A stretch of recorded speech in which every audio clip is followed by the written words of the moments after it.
When I first came onto the floor, I was standing at one table, and from 209 to 212, I was taking notes as I went. From 209 to 212, the first auditor, how the process goes is the first auditor reads off who the vote was for, the second auditor confirms it. Well, 3 times from 209 to 212, 3 times in 3 minutes, the first auditor called a Trump vote for Biden. Now, the second person who was checking it, the process worked, she caught that. Well, the reason I left that table is because someone told me that at one of the other tables they were not double checking. So I went over there, and very quickly I observed that she was not double checking, went and told the people who were in charge, as I was advised to do. They said they would say something to her. When I came back around the room, she was still not double checking. So as I came up behind her, she saw that I was looking at her, and she started very exaggeratedly putting it in her face. And so, hey, that's fine. I was content that she was at least checking. But as I walked away, I turned around and noticed that she was staring at me. As I kept going around the room, more of the auditors were becoming aware of me. They were calling their bosses over. They were pointing me out. And as I walked up behind her, I heard her saying to one of the other people that I'm paid by the taxpayer, and this is a quote, "I'm paid by the taxpayer, and this effing a-hole wants to come in here and watch me." So last I checked, I'm a taxpayer. So I just want to come, volunteer and check this process. Well, very quickly, if that wasn't enough, I go down to Fulton County the next day, and I actually have with me, this is the letter that's supposed to permit me to go out onto the floor so that I can be close to the process. Well, I still have this letter because no one ever checked it. When I walked into the basement of the World Congress Center, there was an unattended notepad, and that was it. And so I was able to walk directly on the floor. And what I'm mainly here to tell you today is that within the first 30 seconds of me being there, they had runners who would take the suitcases full of ballots out to the tables with the 2 auditors on it to count. Within 30 seconds of me walking in, signed my name on the notepad, walked up, and a gentleman came up to me with a suitcase full of votes, and he said, "Hey, I was supposed to take these to table 96, but they already have one. I don't know what to do with it." And he rolled the suitcase forward to me and offered me for me to take it. So this suitcase, anywhere between, I've heard the numbers between 6,000 and 15,000 ballots was offered to me. And it kept me up that night, quite frankly, because if I was somebody dishonest, very easily could you have walked out of that center with that. So that was just one thing that I observed. Several other tables, we solved a bunch of different issues. I was actually Susie Voiles, who gave her testimony here earlier today about the pristine ballots. I was one of the monitors who was told to step away from the table while she was looking at that. And I do have photographs of those ballots, and you can see that they're flat. Another table had over an 8 to 10 inch tall stack of votes that are purely for Biden, not a single Trump vote. And I work with data digital marketing, and anytime we start having a number that approaches the 90th percentile, you get a little bit wary about that when it comes to consumer data. Now, for 100%, that's passing in probability, and it's approaching impossibility. There were several other tables where they were not double checking. There was one table where the women had their purses on the table. These purses were not checked. There was one set of people who were taking them out of the suitcase, counting them, and then putting them back in to the suitcase. And so I guess the main thing that I want to focus on is the chain of custody for these ballots. They're all stored in suitcases at the front of the room. Clearly they're being offered to people who shouldn't be having them, but also they have a little placard on them that tells the time and date that's supposed to secure the integrity of when they were open. And of a majority, I would say a majority of the ones that I observed did not have any of that information filled out. So I've got my sworn affidavit here, and I think that's the main things that I wanted to cover. Okay. Senator Dolezal has a question for you. You're number 5. You got it. Good job. Thank you, Mr. Chairman. All right. Sorry, sir, I didn't catch your name. It's Hale Susie. That's Hale. H-A-L-E Susie. Nice to meet you. Thank you for Nice being to here meet you. today. Thank you. I want to ask you a couple of questions about the recount in Fulton County. Senator Beach and I had the opportunity to go down and observe it as well. And I'm curious if you could maybe corroborate some of the things that I saw. How would you describe? I think the thing that struck me the most was the abject lack of security in that room. And you referenced that earlier with you basically could walk in and walk onto the floor. Absolutely. I literally saw a person. And I used to work in the music business, and it reminded me of our concert type security people that, are not always awake on the job, if you will. But as you know, there's those large doors in the back of I think it was Hall B, if I remember correctly, is where the county was taking place, at the World Congress Center. And there was a person But I noticed that there were stacks of this. We're calling them suitcases, but really they're kind of they're large rolling cases. Yeah, of I've settled ballots, on right? suitcases. I don't Yeah. know what to call them. Against the back hall, there were some up at the front. There were some behind the Arlo system, et cetera. I'm curious, in your whole time being there, you were not, you were there as an observer, not as a poll worker, correct? Yes, that's correct. I was Were just you an ever observer. stopped and asked who you were? Were you ever credentialed? Were you ever checked in and out? Were you ever? The only time that I had any kind of contact with people there, they asked me to step away from Susie Voil's table. And then I did. So no one ever checked credentials. And I should have mentioned this. I apologize. That they were flipping over their piece of paper that have the batch number on them. And I asked one of the election officials, hey, how can I see the batch number when I'm not supposed to talk to the people? And they said, well, you're not supposed to be close enough to see the batch number. So those 3 times are the only time that I ever spoke to anybody or anybody ever spoke to me or approached me.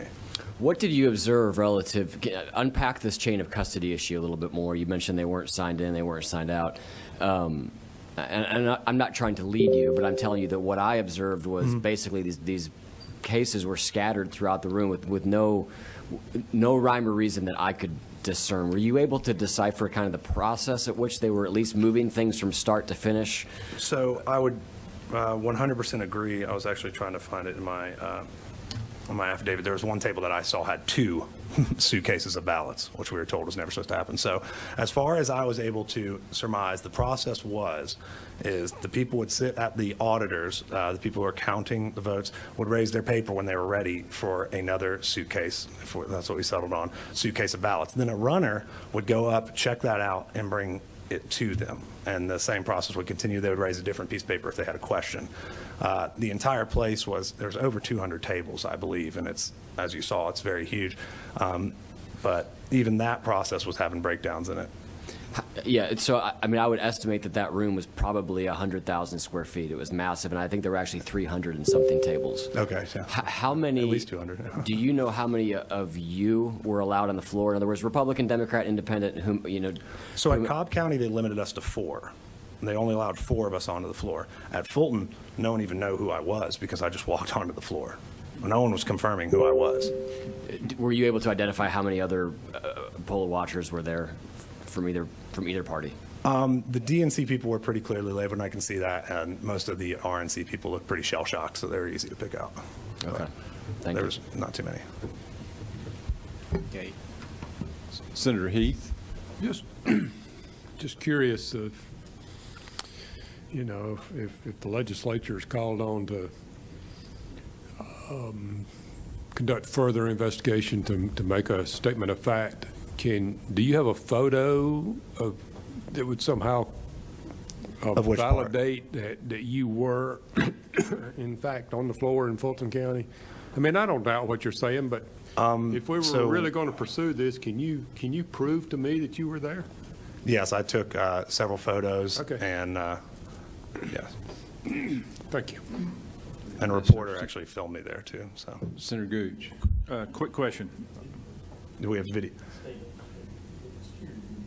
The security video as well. And then there was somebody who was recording, and I was in several recordings. Sorry. You may have answered this, and I wasn't hearing you. While you were on the floor, did you see anyone from the Secretary of State's office? No. No state officials? No. Not that I was aware. Okay. And this is actually my first time giving this statement because I had reached out to several different people, called hotlines, submitted my affidavit, and no one seemed interested. Have you written a letter to the Secretary's office? I have not. I called the hotline. That's what I was told to do. Okay. No emails? I've sent several emails to different people, and this is a notarized affidavit that I got. Thank you. Okay. Yeah, we got it. All right. We'll get your contact information. I mean, Sure. we have that, so thank you. Absolutely. Thank you all for having me. Appreciate it. Thank you for being here. All right, our next is Annette Jackson. Thank you. Oh, I got a sliding podium. Good evening. Yes, ma'am. Gentlemen. If you would just, again, give us your name and where you're from, and then let's try to get to the essence of what we're going to talk about. Oh, my God, you're going to cut my time short, okay? Yes, I'm going to ma'am. make it move, Make okay? it move. That's right. My name is Annette Davis Jackson, and the reason I come before you, the Senate body, is I was a candidate for United States Senate. You can clap. Come on, clap for me. Just a little bit. Just a little bit. All right? So I was a candidate for United States Senate, and then I was pegged by Washington, D.C., Donald J. Trump Foundation to be a monitor in Gwinnett. I submitted a complaint form to the Gwinnett County voter elections and an email to Senator Ligon to include having a question on the military votes being duplicate. This is what I care about. There's a lot of things that I care about. But when I went to ask the Gwinnett County officials, where is the military vote being counted? They were a duplicate section, and of course there were two people counting the duplicate section. And I said, well, what do you mean by duplicate? Shouldn't the military personnel have their own category? And they said, well, they're in duplicate. What they did, they accepted military votes two ways, by absentee ballot and by email. When they got the absentee ballots by email, what they did was they printed out the email. They took another absentee ballot and stapled the email or the absentee ballot together. And then they bubbled in their answers. Who knows what it is, you know, on the amendments or anything. We don't know. I have this, and I'll leave this with you. If you go on the back page, I'm really technologically skilled, and I asked for the general election report, the summary report. In Gwinnett County, they had election day, advance voting, absentee by mail, provisional, and the provisional for Donald Trump was 274. Biden, 407. Absentee by mail, Donald Trump, 40,396. Joseph Biden, 81,502. The advance voting for Donald J. Trump, 90,472. The Joseph Biden, 124,125. On election day, they had 35,271 votes for Donald J. Trump, and then Joseph Biden had 35,793. Now, for the total registered voters for this voting period, they had 416,458. 416,458. When you add up all the totals for all of these categories, it added up to 414,192. Now, the registered voters who voted was 416,458. So there's a margin of error. How I knew one margin of error in Gwinnett County was they counted the ballots 3 times, and they were short 30 votes. So what the election officials told them to do was scratch out the number that you had and put the number that you counted. So there was 30 ballots just on one that didn't have anything there. Then the precincts reported was 156 out of 156. That means the precincts were at 100%. The ballots cast were 827,758. I said before that the registered voters were 416,458 out of 581,467, which is a 71.62 margin. So I asked 827,000. Wait, where'd that come from? 758. They said that was page 2 of the ballot. Page 2 of the ballot. So I'm like, no, there's only one ballot, but they had a second page. So you have to question that 827 and what did you count as ballots and what did you count as amendments or whatever? We have no idea. So if you go to my statement for the violations, I do consider it as being fraud, and I also supplied a copy of a report that I submitted, and I'll show you guys here. I did 2 reports. One report was on the elections form, right? So I didn't depend upon the GOP portal. I reported 3 days in a row, 4 entries each, so I reported 12 entries each that went into a portal, so you might be able to get that copy too. But what I did notice is that a lot of the locks on the bins were broken. And so a lot of the locks on the bins were broken, so there wasn't the proper security. So I stayed within one bin to see, what are you going to do with this lock? So they said, we're going to have to go outside. These are old bins. We're going to go outside, and we're going to get another one. I'm going to stay here. But then I looked at the scanner or the rubric as to all the precincts with the batches that are supposed to be a part of that bin. What I noticed that there was one precinct, and then down at the bottom that hadn't been checked red. What I found out was they didn't know where that precinct was. It wasn't in the bin.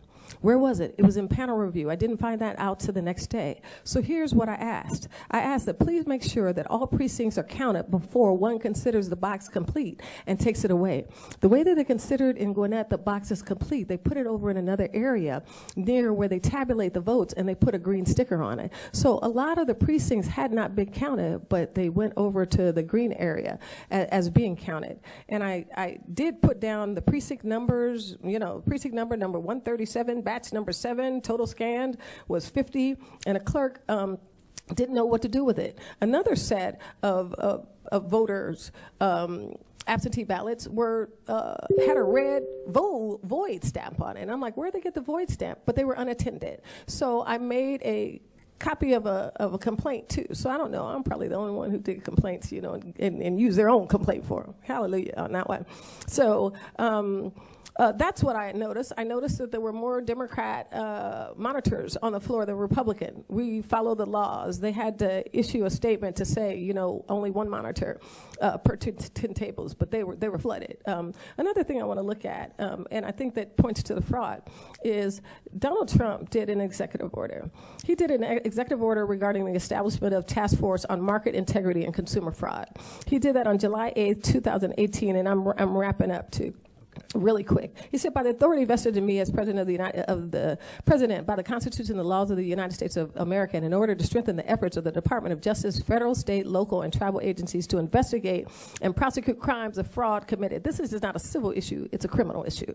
Against the United States government or the American people, recover the proceeds of such crimes and ensure just and effective punishment of those who perpetrate crimes of fraud. It is hereby ordered as followed, and this is voting fraud. And he got together the Deputy Attorney General, the Associate Attorney General, the Assistant Attorney General, the Assistant, and the Tax Division, the Civil Division, the Criminal Division, the Antitrust Division, the Federal Bureau of Investigation, the attorneys designated by the Attorney General, and the Department of Justice. He did such a fantastic job in bringing out fraud, and this was in 2018. So how could he and his lawyers, Guiliani, as well as Sidney and Lynn Wood, bring fraud to the case because they knew that there was going to be fraud 2 years before the fraud existed? And not only that, he brought in the Secretary of Treasury, the Secretary of Defense, the Secretary of Health and Human Services, the Secretary of Housing and Urban Development, the Secretary of Energy, the Secretary of Education, all across the board. I know, I gotta go. I gotta go. I need to get 2 more people, and then we're going to have to wrap it up. Okay, 2 more people. I appreciate you. But here's my statement. We have your statement, right? You have my statement right here? And if you could leave it right here. I will definitely leave it right here. Gentlemen, thank you so very much. I appreciate it. So I've submitted all the forms. Yes. Thank you very much for what you do. And there was fraud, and it's the election. My name is Annette Davis Jackson, and I was a candidate for U.S. Senate. Thank you. All right. And I hope you decertify and hold a session for all of the General Assembly. Thank you. I'm going to call Scott Hall, and then Nancy Claire, and then we're going to have statements by some of the senators, and we'll be closing out. Thank you. Mr. Hall, we're running short on time, so just tell us where you're from and just tell us what you saw and what you're wanting to bring to the attention of the committee. Not a problem, Mr. Chairman. Many of the members here probably know me. I've been around this Capitol since Tom Murphy walked the floor. And I've been knee-deep in this situation for the past 3 weeks, so I'm going to get right to the meat of the issue. Is there something wrong here? There abso-damn-lutely is, okay? And I have seen it. I am knee-deep in it, top to bottom. Number one, I was there on the first recount. There were large quantities of what appeared to be mail-in ballots that were not marked by a writing instrument, period. They appeared to be marked by a printer. Okay, pure and simple. You've heard that. What county were you in? I was in Fulton County. Okay. I was at the Georgia World Congress Center. Okay. All right. Okay, and we saw this over and over and over again. I have prepared testimony that I can submit. I have photographs. And during the second day of the recount, we in fact, again, 99% of the people that in fact had left. Okay, you had a very guarded area that had tape and ribbon around it where they monitored the bags going in and out. And then at 12 o'clock on Sunday, okay, 12 o'clock on Sunday, everybody's gone. They set up 2 tables. I have photographs in the lunch area, which is outside the viewing area of the security cameras. Again, I have security, I have video, and I have photographs. People were asking the number of monitors. We were limited to 1 monitor per 10 tables. 1 monitor per 10 tables. I want to stop you, right, I want to ask you one question. Are you saying that a table was set up in a lunch area that was unsupervised and ballots were counted? Yes, sir. And I got a picture.